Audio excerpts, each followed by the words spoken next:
සුබ දවසක් ඒවා සියලුම දෙනාටම. ඉතින් මම නැවතත් ඔයාලව සාදරයෙන් පිළිගන්නවා අපේ channel එක වන Move to USA channel එකට.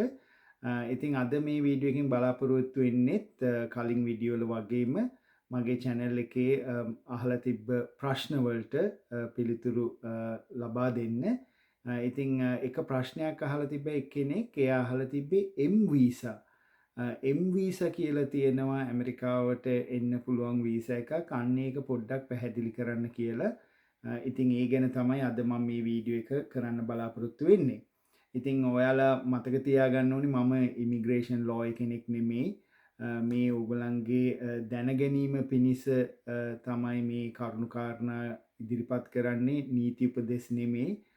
ඔයාලා මේවා ඇත්තටම කරන්න බලාපොරොත්තු වෙනවා නම් හොඳට හොයලා බලලා කරන්න. ඒකම පළපුරුදු දක්ෂ ඇමරිකන් US ඉමිග්‍රේෂන් ලෝයර් කෙනෙක්ගේ උදව් අරගෙන කරොත් හුඟක් හොඳයි දැන් තියෙන වාතාවරණය එක්ක. ඉතින් මම මේ නිල වෙබ්සයිට්ස් වලින් තමයි මේ තොරතුරු ලබා ගන්නෙ. ඩිස්ක්‍රිප්ෂන් එක බැලුවොත් ඔයගලන්ට ඒ වෙබ්සයිට් එකේ ලින්ක් එකක් තියෙනවා. එතනින් ගිහිල්ලා ඒ විස්තර බලා ගන්න පුළුවන්. ඉතින් මම ඉදිරිපත් කරන්නම් විස්තර මොකක්ද මේ M වීසා කියන්නේ කියලා. ඇත්තට මේකට අපි කියන්නේ M1 වීසා කියලා. අර F1 වීසා වගේ M1 වීසා කියලා කියන්නේ. මේක ඇවිල්ලා මුලින්ම දැනගන්න ඕනි non immigrant වීසා එකක්. ඒ කියන්නේ తాවකාලික පදනමක් යටතේ දෙන වීසා එකක්. non immigrant වීසා එකක්. මේක ස්ටුඩන්ට් වීසා කාණ්ඩයට අයිති වෙන වීසා එකක්. ඔයාලා දන්නවා ස්ටුඩන්ට් වීසා වර්ග 3ක් තියෙනවා. F වීසා, J වීසා සහ M වීසා. එතකොට මේ M වීසා එක ගැන තමයි මම මේ අද කතා කරන්නේ. විශේෂයෙන්ම මේක යොදාගන්නේ vocational and technical courses වලට. ඒ කියන්නේ academic ඒව වලට නෙමෙයි. අපි අර ක්‍රෙඩිට් ගන්නවා කියන්නේ දැන් කැම්පස් එකක ඉගෙන ගන්න ළමෙක් ක්‍රෙඩිට් ප්‍රමාණයක් ගන්නවා කියන්නේ අන්නේ වගේවට නෙමෙයි. ඒ කියන්නේ යුනිවර්සිටි අපි ගත්තොත් ග්‍රැජුවේට් ස්කූල් ඒ වගේ උපාධියක් පිරිනමන එකක් නෙමෙයි. මේක වෘත්තීය පුහුණුවක්. ටෙක්නිකල් එහෙමත් නැත්නම් වොකේෂනල් කෝසස් කරන්න තමයි මේ M1 වීසා එක හදලා තියෙන්නේ. ඒව කරන්න කැමති එක්කෙනෙකුට ඇමරිකාවට ඇවිල්ලා ඒ අධ්‍යයන කටයුතු ඒ පුහුණුව ලබා ගන්න තමයි තියෙන්නේ. එතකොට මොනවද මේ කරන්න පුළුවන් කෝසස්? හරි. ඉතින් මම කිහිපයක් ඉදිරිපත් කරන්නම්. එතකොට ඔයගලන්ට අදහසක් ගන්න පුළුවන් මොන වගේ කෝසස්ද මේ M වීසා එකෙන් කවර් වෙන්නේ කියලා. M1 වීසා එකෙන්. හරි. ඔන්න මුලින්ම මම මේ පොඩ්ඩක් නෝට්ස් ටිකක් ලියාගත්තා. automotive and mechanical training. ඒ කියන්නේ ඔය වාහන සම්බන්ධයෙන් automotive and mechanic training. ඊට පස්සේ HVAC කියලා තියෙනවා ඇමරිකාවේ heating air conditioning කියලා. අන්න ඒව සම්බන්ධයෙන් පුහුණුව ලබනවා නම් ඒක සඳහා මේ ඔය M visa එක අරගෙන එන්න පුළුවන්.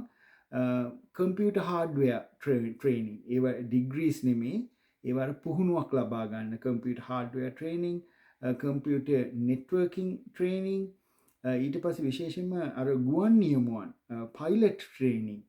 හරි ගුවන් නියමයන් පුහුණු කිරීම ඒ වගේ ආයතනයකට එනවා නම් මේ M visa එකකින් එන්න පුළුවන්. pilot training. ඊට පස්සේ truck driving මෙහි තියෙනවා CDL කියලා ඔය truck driversලා ගන්න license එකක්. එතකොට ඒ වගේ එහෙකට training එකකට aircraft maintenance දැන් piloting වගේ aircraft maintenance technician ඒ වගේ training එකක්. fashion designing ඊට පස්සේ hospitality management degree නෙමෙයි මතක තියාගන්න degree නෙමෙයි පුහුණුවක් වෘත්තීය ඒ වගේ පුහුණුවක්. ඊට පස්සේ chefලා හැටියට train වෙන ඒවා.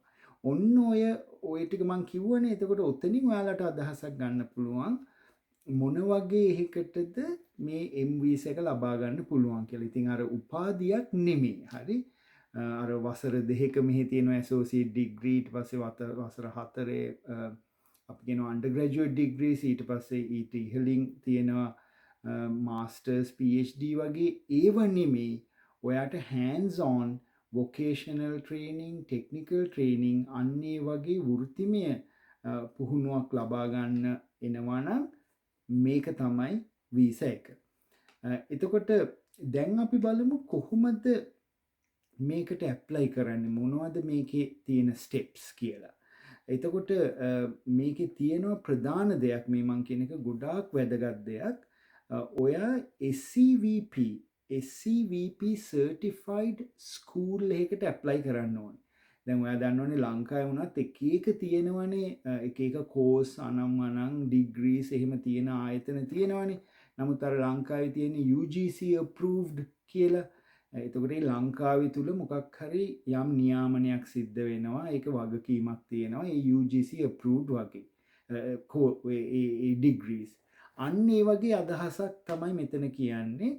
මේ ඕගොල්ලෝ අනිවාර්යයෙන්ම එහෙම කෝස් එකකට එනවා නම් ඕගොල්ලෝ බලන්න ඕනේ ප්‍රධානම දෙයක් ඇවිල්ලා SEVP certified school එකක්ද කියලා බලන්න ඕනේ.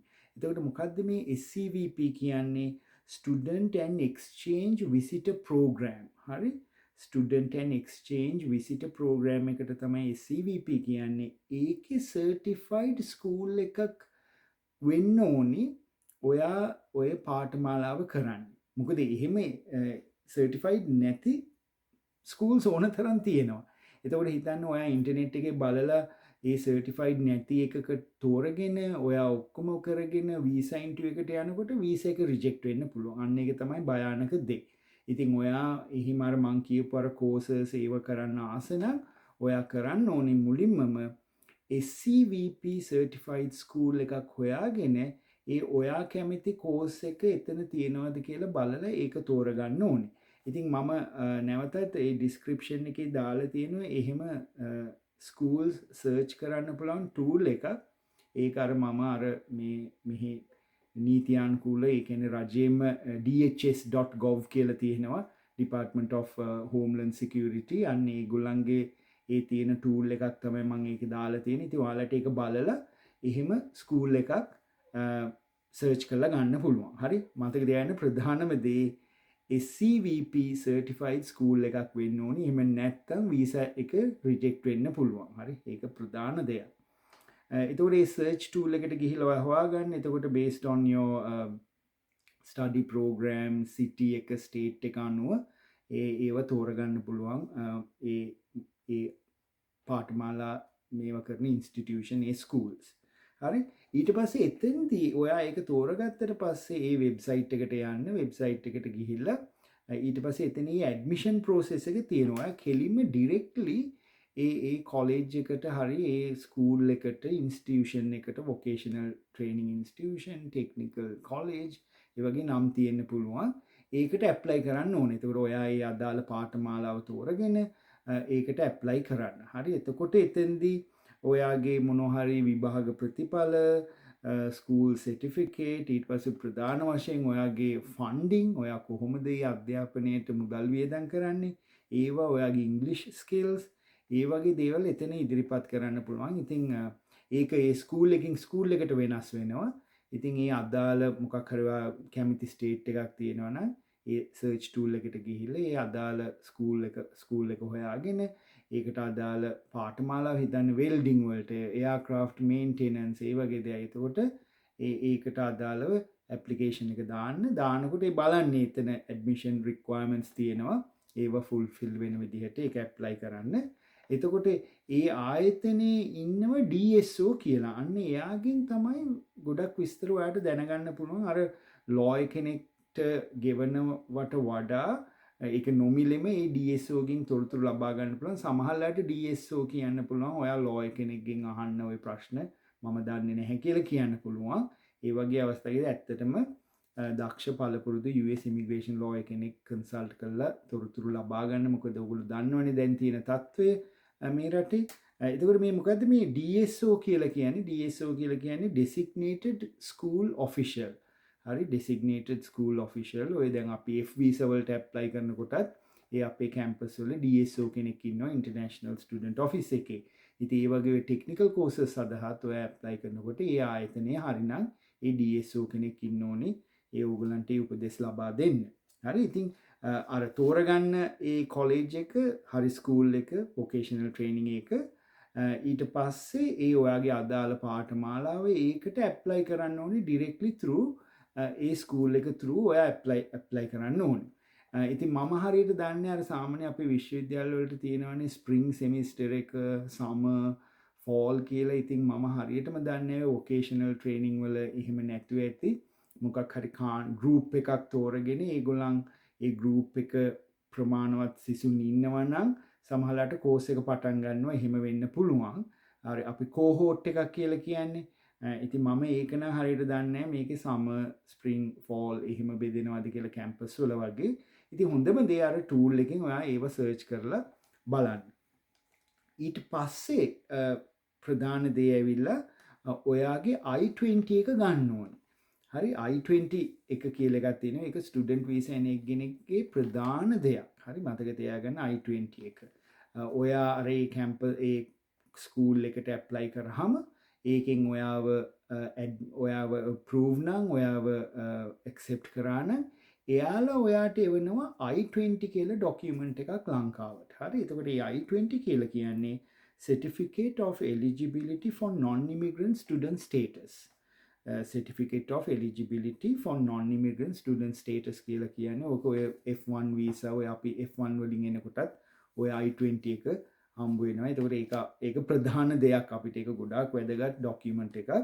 ඒ I-20 එක ඔයා ලබා ගන්න ඕනේ. එතකොට ඒ I-20 එකේ තියෙනවා ඔය ඒක ගෙනියන්න ඕනේ අනිවාර්යයෙන්ම ඔයාගේ ස්ටුඩන්ට් වීසා ඉන්ටර්විව් එකට එම්බසි එකට ගෙනියන්න ඕනේ. එතකොට ඒකේ තියෙනවා ඔයා ඒ කොහෙද පාඨමාලාව කරන්නේ, කොච්චර කාලයක් යනවද, මොකද්ද කරන පාඨමාලාව, ඔයාගේ කොච්චර ෆන්ඩ්ස් තියෙනවද, ඒව ඔක්කොම ඒකේ තියෙනවා.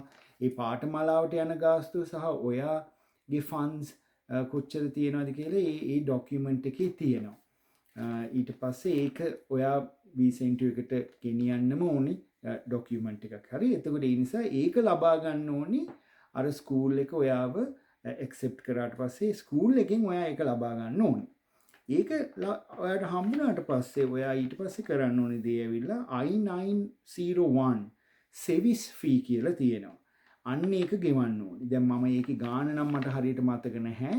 මම මේ ස්ටෙප්ස් ටික කියාගෙන යන්නම්. එතකොට ඔයාලට ඒව හොයලා බලා ගන්න පුළුවන්. මේ සෙවිස් ෆී එක කියලා තියෙනවා. ඔය I-20 එක ඒක කියන්නේ Study and Exchange Visitor Information System.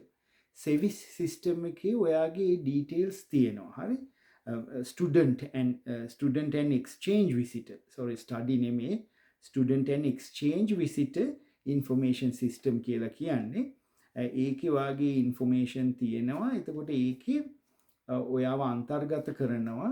ඒ සඳහා තමයි ඔය I-901 සෙවිස් ෆී කියලා ඒක ගෙවන්නේ. අපි F1 වීසා වලින් එනකොටත් මට මතකයි ඕක අපිට ගෙවන්න සිද්ධ වුණා.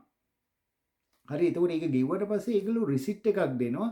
අන්නේ රිසිට් එක තියාගන්න. මොකද ඒකේ තියෙන ඔය සෙවිස් ID එක ඒක හරි වැදගත්. ඒ ID එකයි අර I-20 එකේ තියෙන ඒ ID එකයි සමාන වෙන්න ඕනි.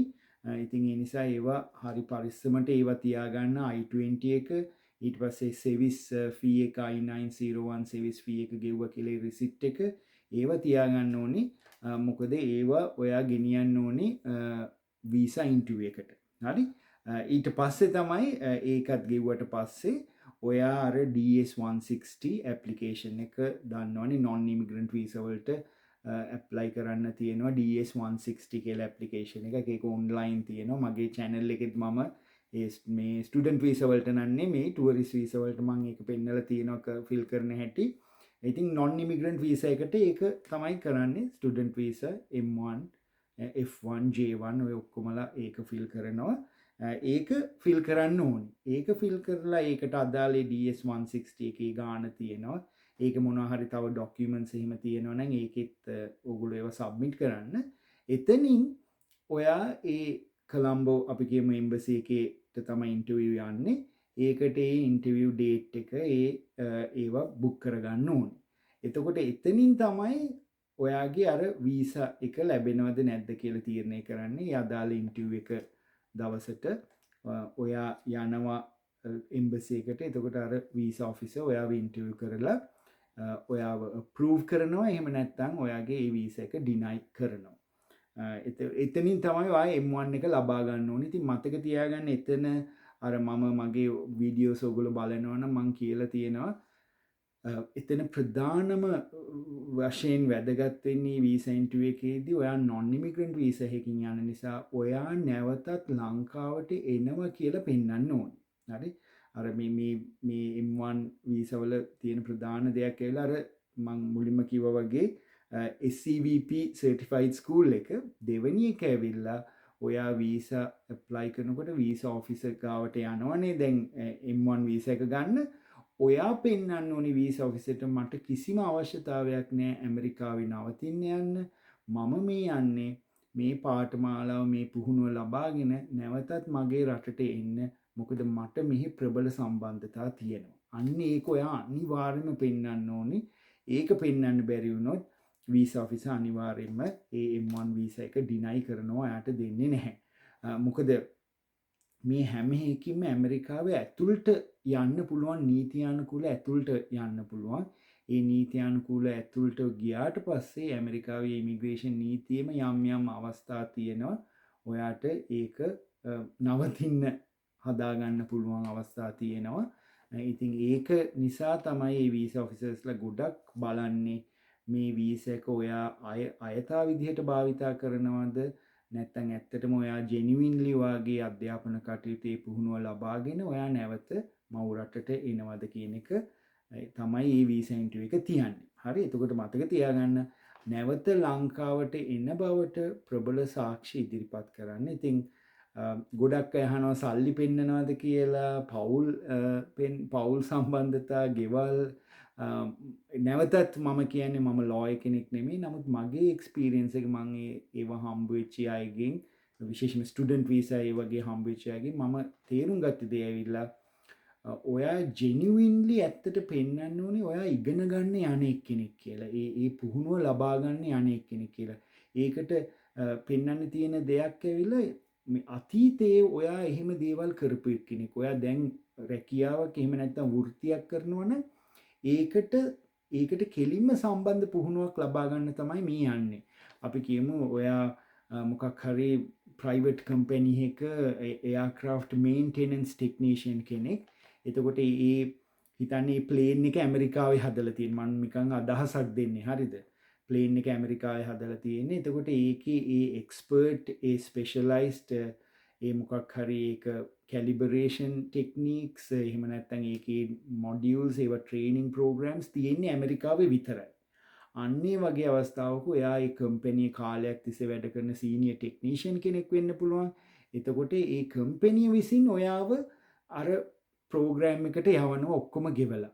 අන්න ඒක නියම අවස්ථාවක් කියලා මං හිතනවා. මොකද ඔයාගේ ඇත්තටම ඔයා ඒ හොඳ ස්ටැබ්ලිෂ් ජොබ් එකක් කරනවා ලංකාවේ කම්පැනියක් කරහා තමයි ඔයාව යවන්නේ.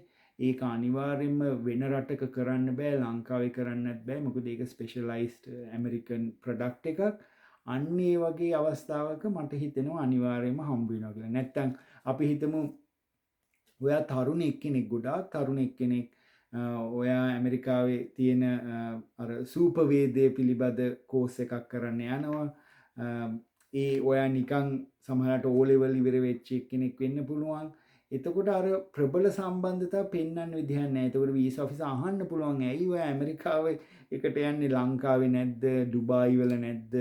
හරි වෙන රටක නැද්ද? ඇයි ඔයා මේ ඇමරිකාව සූපවේදය තෝරගන්නේ කියලා. අන්න එහෙම ප්‍රශ්න ඇති වෙන්න පුළුවන්. මොකද අර මම කියන්නේ දැන් අර F1 වීසා වගේ නෙමෙයි. දැන් උදාහරණයකට F1 වීසා එකකින් යනවනම් ඒ ළමයා ගොඩාක් පෙන්වන්න ඕනේ යා හොඳට ඉගෙනගෙන තියෙනවා. යාගේ අර අතීතේ ඒ ට්‍රැක් එකේ මෙයා ඉඳලා තියෙනවා කියලා පෙන්වන්න ඕනේ. ඊට සාපේක්ෂව ගොඩක් අඩු සුදුසුකම් වලින් සහ අඩු මුදලක් වියදම් කරලා මේ M1 වීසා මේ ඒ M1 වලට අදාළ ඒ ස්කූල් එකක ඔයාට මේ අවස්ථාව ලබා ගන්න පුළුවන්. ඒ වොකේෂනල් ට්‍රේනින් සෙන්ටර් එකක අඩු සුදුසුකම් වලින් අර විශ්වවිද්‍යාලයකට ඇප්ලයි කරනවට වඩා අඩු සුදුසුකම් වලින් ඒ විශ්වවිද්‍යාලයකට ඇප්ලයි කරනවට වඩා අඩු මුදලකින් ඔයාට ඒ වොකේෂනල් ස්කූල් එකක අවස්ථාව ලබා ගන්න පුළුවන්. එතකොට ඒගොල්ලෝ එතකොට I-20 එක දීලා ඔයා වීසා ඔෆිසර් ගාවට ගියාම M1 වීසා එක ගන්න වීසා ඔෆිසර්ට ප්‍රශ්නයක්. මෙයා මේ වොකේෂනල් ට්‍රේනින් එකක් ඉතා පහසුවෙන් ලබා ගන්න පුළුවන් මෙයා ගිහිල්ලා නවතීද කියලා එතන ලොකු ප්‍රශ්නයක් තියෙනවා. ඉතින් මම පෞද්ගලිකව දැකලා නැහැ MV වලින් ඇමරිකාවට ආපු ලංකාවේ අය නම් ගොඩක් වෙලාට මං වගේ ඔය F වීසා වලින් ඊට පස්සේ J වීසා වලින් ආපු අය හම්බ වෙලා තියෙනවා.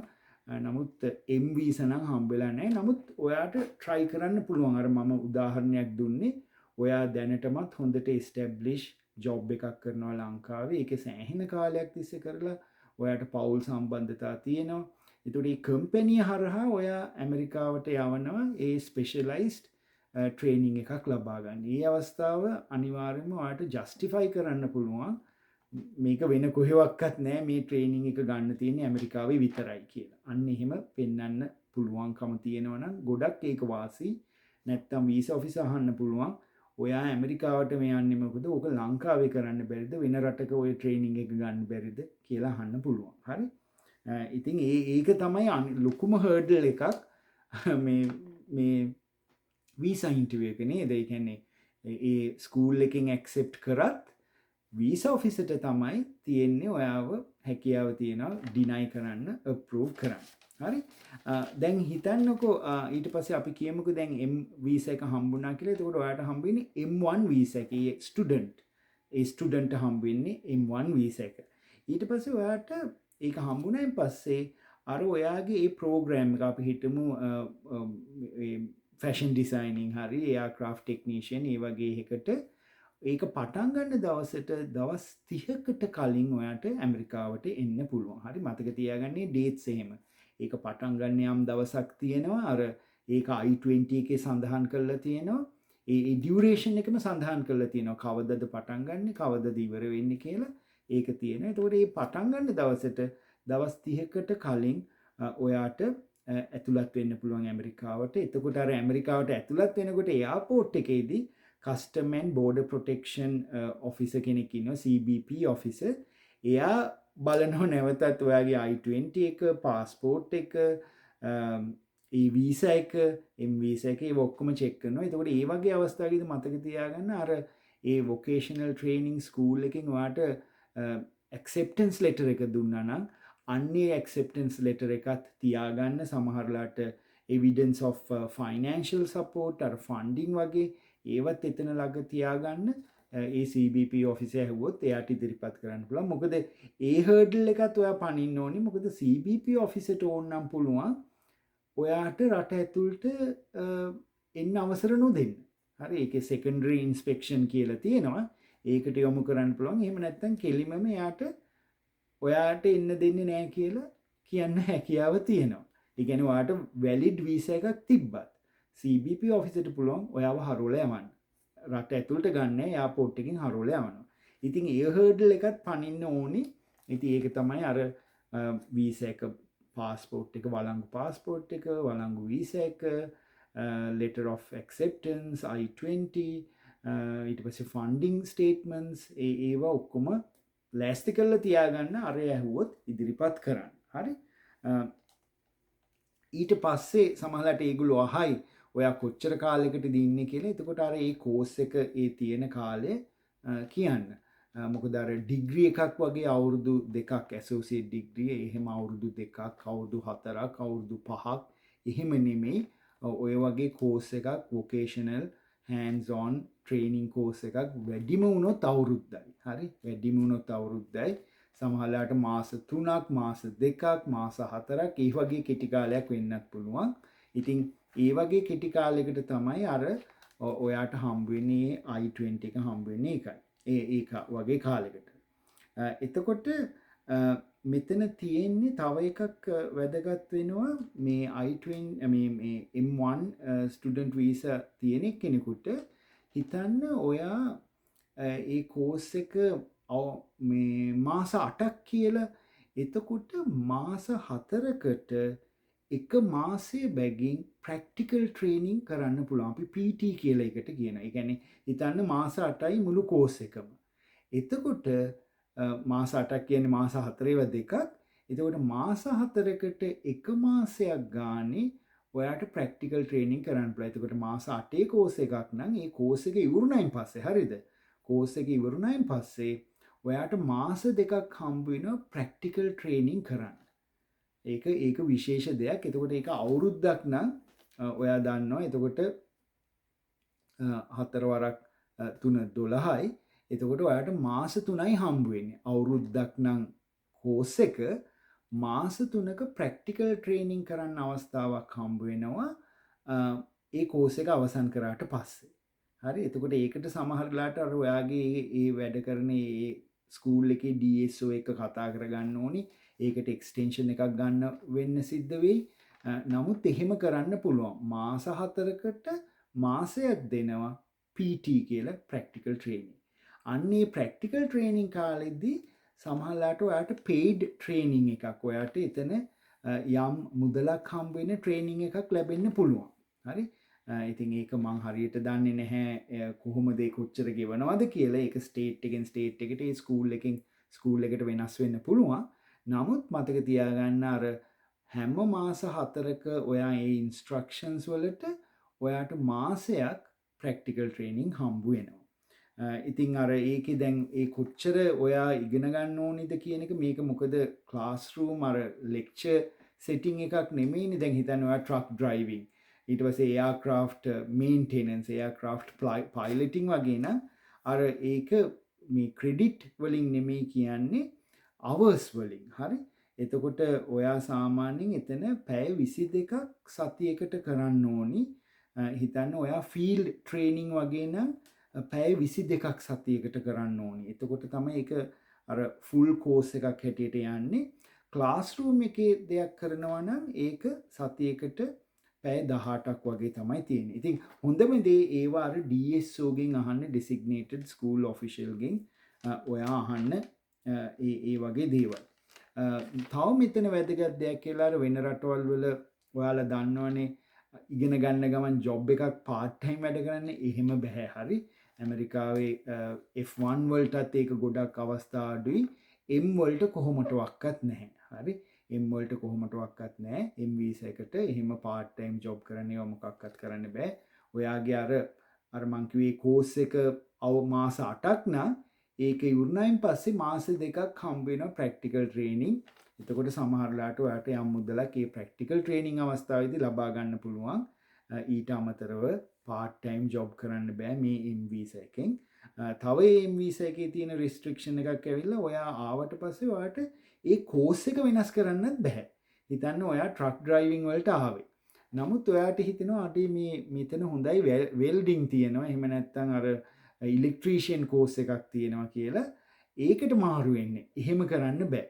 ඔයා ආවනම් ට්‍රක් ඩ්‍රයිවිං ඒ ට්‍රක් ඩ්‍රයිවිං කෝස් එකම තමයි ඔයාට කරන්න වෙන්නේ. හැබැයි ඔයාට පුළුවන් ඒ ස්කූල් එක වෙනස් කරන්න. හරිද? හිතන්න දැන් ඔයා කැලිෆෝනියාවේ ට්‍රක් ඩ්‍රයිවිං ස්කූල් එකකට යනවා. නමුත් මොකක් හරි හේතුවක් නිසා එතන හරි නැහැ. ඔයා හිතන්න මේ ටෙක්සාස් වල ට්‍රක් ඩ්‍රයිවිං ඒ ස්කූල් එකකට ජොයින් වෙනවා. අන්න එහෙම කරන්න පුළුවන්. ස්කූල්ස් මාරු කරන්න පුළුවන්. නමුත් එකම කෝස් අර ස්ටඩි කෝස් එක තියාගන්න වෙනවා ඔයාට. හරි.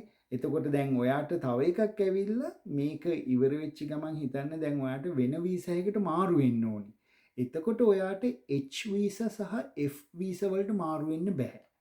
හරි. ඔයාට H වීසා සහ F වීසා වලට මාරු වෙන්න බෑ. එහෙම කරනවා නම් ඔයා ඒ කෝස් එක සාර්ථකව ඉවර කරලා නැවතත් ඔයා ලංකාවට එන්න ඕනි. ලංකාවට ඇවිල්ලා ආයි මුල ඉඳන් ඒ F වීසා වලට H වීසා වලට ඇප්ලයි කරන්න ඕනේ. විශේෂයෙන් ඒ දෙක ඔයාට ඒ ඇමරිකාවේ ඉඳගෙන ඒක අර change of status එකක් දාගන්න බෑ ඒ වීසා වලට යන්න. හරි. ඉතින් අර practical training කියලා අවස්ථාවක් තියෙනවා. ඒක මතක තියාගෙන ඒක කරනකොට ඔයාට සමහරවිට යම් මුදලක් හම්බ වෙන්නත් පුළුවන්. ඒ නිසා ඔයාට social security number එකක් ගන්න පුළුවන්. ඒවා නිකන් benefits හැටියට හිතන්න. ඊට පස්සේ ඔයාට driving license එක ගන්න අවස්ථාවක් තියෙනවා. ඊට පස්සේ අර මං කිව්වා වගේ ඒ practical training කරන්න පුළුවන්. මාස 4ක course එකක් නම් මාසයක් PT හම්බ වෙනවා. මාස 12ක course එකක් නම් මාස 3ක් practical training හම්බ වෙනවා. එහෙම තමයි ඒක තියෙන්නේ. එතකොට අර මං කලින් කිව්වා වගේ ඔයාට අර චේන්ජ් කරන්න බෑ ස්ටේටස් එක වීසා මාරු කරන්න බෑ H සහ F වලට ඒක ලංකාවට ඇවිල්ලම තමයි කරගන්න තියෙන්නේ. ඔයාට මේ වීසා එකේදී තව වැදගත් දෙයක් කියලා M2 කියලා තියෙනවා. ඒ කියන්නේ ඔයාට ඩිපෙන්ඩන්ස් ළම එක්කන් එන්න පුළුවන්. ඔයාගේ දරුවෝ, ඔයාගේ වයිෆ් එක්කන් එන්න පුළුවන්. එතකොට අර ඒගොල්ලන්ට සෙපරේට් I-20 ගන්න වෙනවා. ඔයාට පෙන්වන්න වෙනවා ෆන්ඩින් තියෙනවා කියලා. නැවතත් හැබැයි ඔයාගේ වයිෆ්ට ඒ M2 වීසා එකෙන් ඉගෙන ගන්න බෑ. ජොබ් එකක් කරන්න ඒව මොකක්වත් බෑ.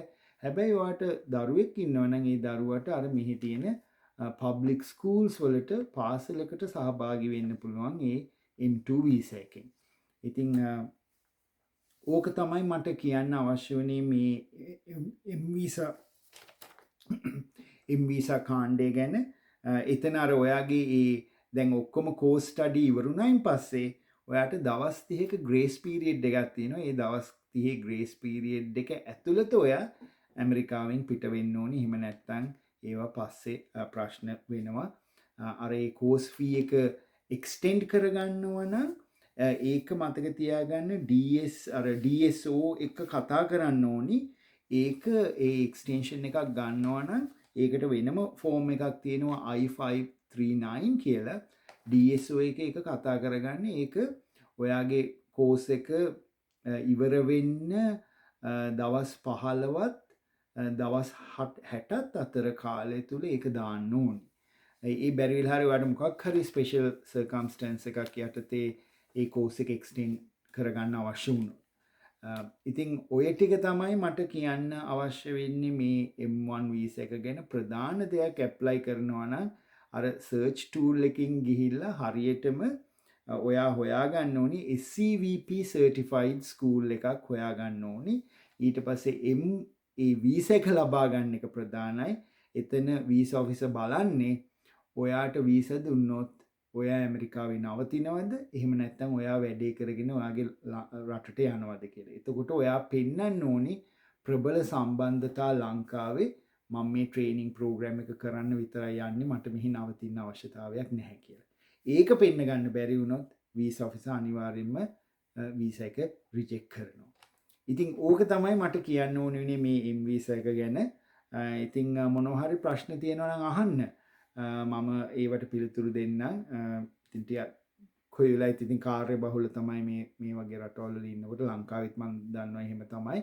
ඉතින් ඔයාලා ඒ අහන ප්‍රශ්න වලට මම පුළුවන් විදිහට වෙලාව හම්බුනහම මේ වගේ වීඩියෝ එකක් දානවා.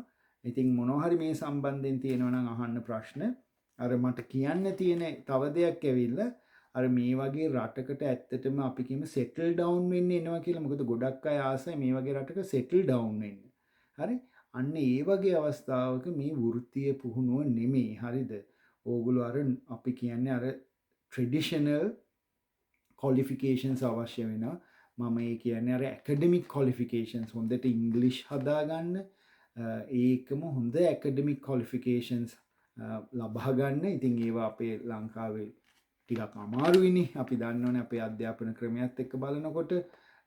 නමුත් අර ඒව තමයි අවශ්‍ය වෙන්නේ. වොකේෂනල් ට්‍රේනින් කරලා ඒ ඇමරිකාවේ එහෙම ඇවිල්ලා ජොබ් හොයාගන්න, ඒ වීසා හදාගන්න අමාරුයි. විශේෂයෙන්ම NVQ ගැනත් මගෙන් ගොඩක් අය අහනවා. ඉතින් ඒ NVQ කියන්නේ වෘත්තීය පුහුණුවක්. ඒක ඉංග්ලන්ඩ් එකක්, UK එකක්. ඒවා අපි නම් ඇමරිකාවේ දැකලා නැහැ.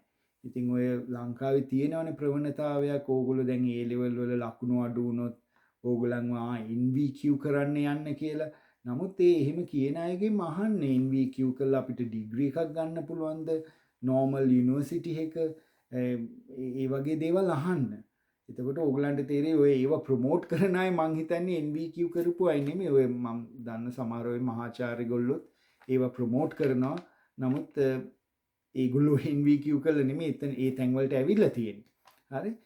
ඉතින් ඒ නිසා ඒ වෘත්තීය පුහුණුව වගේ දෙයක් ඔය ලංකාවේ කරනවා නම් විශේෂයෙන්ම හොයලා බලන්න. ඒක ඔයාට ඒ හරහා ඇකඩමික් පැත්තට යන්න අවස්ථාව තියෙනවද කියලා. මොකද ඇමරිකාවේ නම් එහෙම ප්‍රශ්න නැහැ. හරිද? ඔයාට ඇකඩමික් යන්න පුළුවන්, වෘත්තීය පුහුණුව යන්න පුළුවන්. මේ රාජ්‍ය ආයතනවල හරි ප්‍රයිවට් නෙමෙයි. රාජ්‍ය ආයතන තුලම ඔයාට ඒ ට්‍රැක් එක වෙනස් කරන්න හැකියාව තියෙනවා. ලංකාවේ මම දන්න විදිහට ඔයා ඒ ට්‍රැක් එකට වැටුනොත් වැටුනම තමයි ඔයාට ඒ ට්‍රැක් චේන්ජ් කරන්න දෙන්නේ නැහැ. ඉතින් ඒවත් පොඩ්ඩක් මතක තියාගන්න මම ඔයාලට කියන්නේ අර වෘත්තීය පුහුණුවට වඩා වැදගත් වෙන්නේ ඇකඩමික් ක්වොලිෆිකේෂන්ස් මේ වගේ රටවල් වල සෙටල් ඩවුන් වෙන්න එනවා නම් මයිග්‍රේට් වෙන්න එනවා නම් ඇකඩමික් ක්වොලිෆිකේෂන්ස් තමයි ඕනේ වෙන්නේ ඉංග්‍රීසි සමග. හරි. ඉතින් මම ඒකත් ඇඩ් කරා අන්තිමටම ඔයගලන්ගේ දැන ගැනීම පිණිස. ඉතින් තව වීඩියෝ එකකින් හම්බ වෙනකන් සුබ දවසක් ඔයාලට. මොනවා හරි ප්‍රශ්න තියෙනවා නම් අහන්න මේ සම්බන්ධයෙන් මම ඒවට පිළිතුරු සපයන්න. එහෙනම් ජය වේවා සුබ දවසක් හැමෝටම.